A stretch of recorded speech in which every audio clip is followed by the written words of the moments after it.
this show, well, we've spoken earlier about sort of flipped radio, that it's not a very precise show here on the We Don't Know show. Mm-hmm. We don't know what R&B is, but we don't know what radio is either, let's say. So we're gradually working it out, and we have been invited to contribute to the Tech Exeter show, which is a monthly show of about an hour. Have I been invited to do it as well? Yeah. Right. You've been invited, and Chris on Thursday. Right. And I might involve JD as well. Okay. Because he contributes to the Thursday show. Okay. So they're based on Tech Exeter, which is a social group and a meet-up group, and also a conference. So they're quite well organised. They are well organised, sorry, I should say. So I'm stumbling about here. They are a very well organised operation, and they're doing a monthly show which they edit. So they have production values. By contrast, well, I would say by contrast, this show is sort of we do it live, and it's not that organised, and well, we do know what we're doing. Yeah. But I think what we'll do is have several goes at it and edit down a version that would make sense on the Tech Exeter show. Right. So, and our audience, hello audience, will just have to bear with us, because this is flipped radio. Flipped classroom is people do the homework during the show and during the class, and do their studies at home or something like that. So flipped radio, we're making a podcast using the studio, and if the audience get fed up with it, they'll have to find something else. There's previous versions of the show on Spreaker. Look for Access All Aerials. So that's all right. So John, come a bit closer to the microphone, because what I think would make sense for Tech Exeter would be voice. Okay. Voice as an interface to the computer. Right. That's a current issue. Okay. What happens to it then? They probably already know. They know about the cloud. Yeah. They know about machine learning. Mm-hmm. But they might not know about the way voice has been working. Oh, if you're asking me whether they understand the voice recognition, I very much assume that they do. Stay closer to the mic, John. That they do know what they're doing, and you got to remember that voice recognition is pretty much bog standard, if that's a word to use, technology now, because you have the voice recognition bit stood. It's built in to most smart device these days. It's built into most tablets. It's built into most phones, and it's built into some internet TVs, which my mum is giving me money for Christmas, and I'm gonna get an internet TV with that money, and so I'm very interested to see the performance of a smart TV. Well, let's go back a bit, John. Explain. You say it's standard. But it hasn't been. Go back sort of 5 years and just explain what you think has happened. Well, when I first come across Dragon 8, it was the most unreliable bit of software that you would come across. And nowadays, every time you buy a Mac, you've got Siri built in, and every time you buy Windows 10, you would have voice recognition from Windows built in. Yeah. I know every time you buy a copy of Windows 7, there's Windows voice recognition built in, and actually, a lot of the time, for a lot of people, it takes out the need to go to companies like Nuance, which is from Dragon, actually speaking. It takes the need out to do that, because a lot of companies these days are building voice recognition into a lot of their products. So when you go back to Dragon 8, my days into Dragon 8, it was back in probably it was probably back in 2007, and then it wasn't so with it, but now it's pretty much with it, to be honest. Now it's, as far as it's built into all other most products you buy on the market. So as a computer interface, what has voice let you do that you weren't able to do previously? It lets me send my emails, and it lets me send my emails. It lets me surf Facebook. It lets me look around the web. It helps me to get my opinion across in a lot of sense, because you can use it with most standard computer programs these days, whereas before Dragon 8, I'm saying Dragon 8 because it was the first experience I had with Naturally Speaking, and it wasn't really the best bit of kit I've ever used back then. But all you could literally do with Dragon 8 was write Microsoft Word documents, which is alright.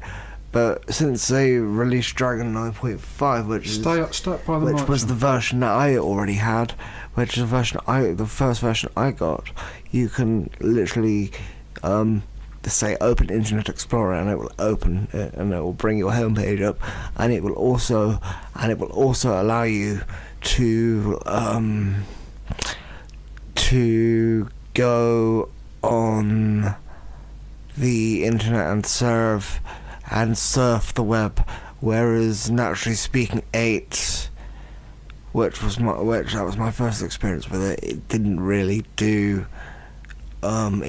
cut it for me, because it made so many mistakes, and a lot of people are under the impression that, and it really irritates me because a lot of people are under the impression that you can start training the program and you don't have to read all of the passages through, but to get the best results you do have to train the program, and it's very weird because you don't actually need to train the Windows voice recognition. Well, you do, but you don't have to do so much. You don't have to train the program when you're using Dragon Naturally Speaking on the iPhone, which is an application. I don't use Dragon Search because I don't have a lot of time for it, but they are 2 free apps on the App Stores. It'll be available on Google Play and the Apple Store. So if any of you are interested in trying out Dragon Search, which app, but it's just mainly built for surfing the internet. So give it a try if people are out there and they have repetitive strain injury, any injuries to their hands that they struggle with typing. It might be the answer for you. It might not be, but as far as I'm concerned, voice recognition has come on a lot, but there's still a way to go. So does it go more back to visibility, Jon, to sight? Because you're talking about it's very difficult because you can, if you're a JAWS user, which I know a lot of people are, possibly who listen to phonic programs, if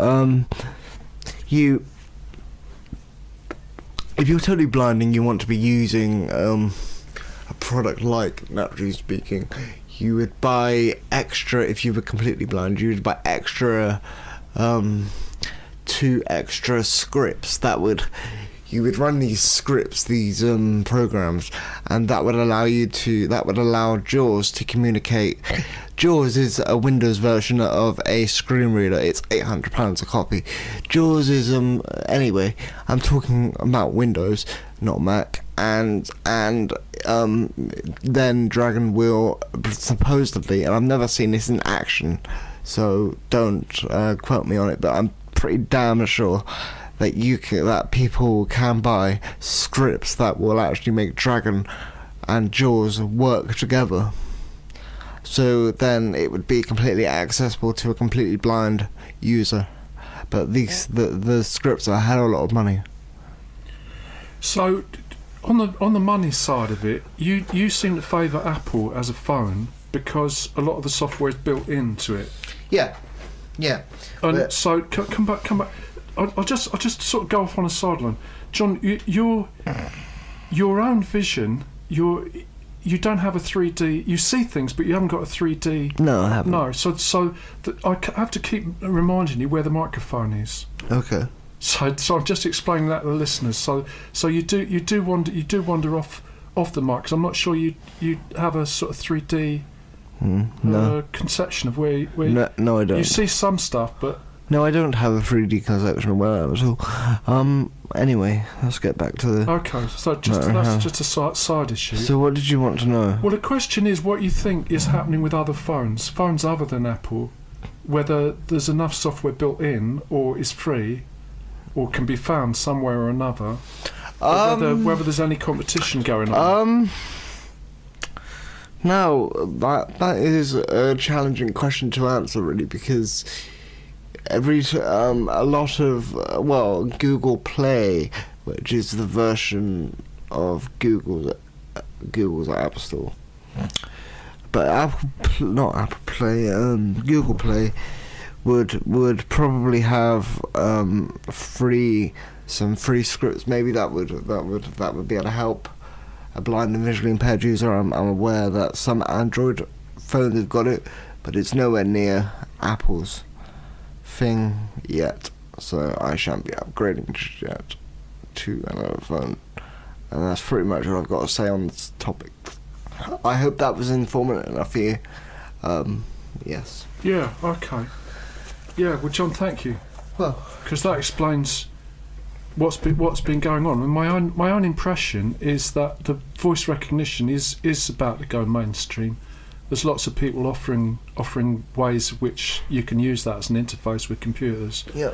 But I think on the disability scene, it's been trending or active for quite a long time. Yep. Which seems to be about 4 or 5 years till it was 4 or 5 years ago. It was definitely working, is what I've gathered. Mm-hmm.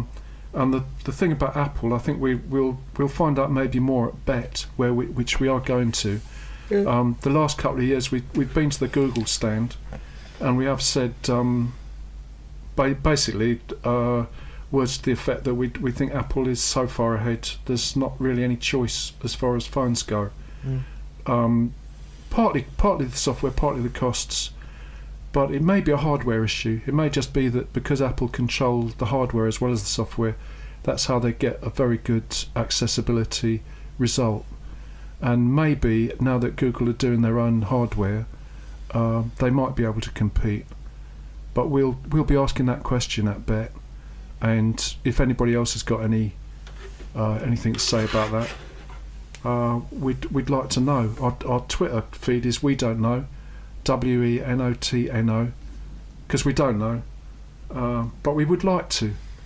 So, John, have you got another track? Shall I play a CD? You can play a CD now, John. Okay. We're going to be playing some comfortable reggae. We think. UB40. We're on the BBC Breakfast. Oh, hang on. You started it. Oh. Should we play that? Yeah, John, your phone's going. Okay, all we right. might as well. What is this? Put that.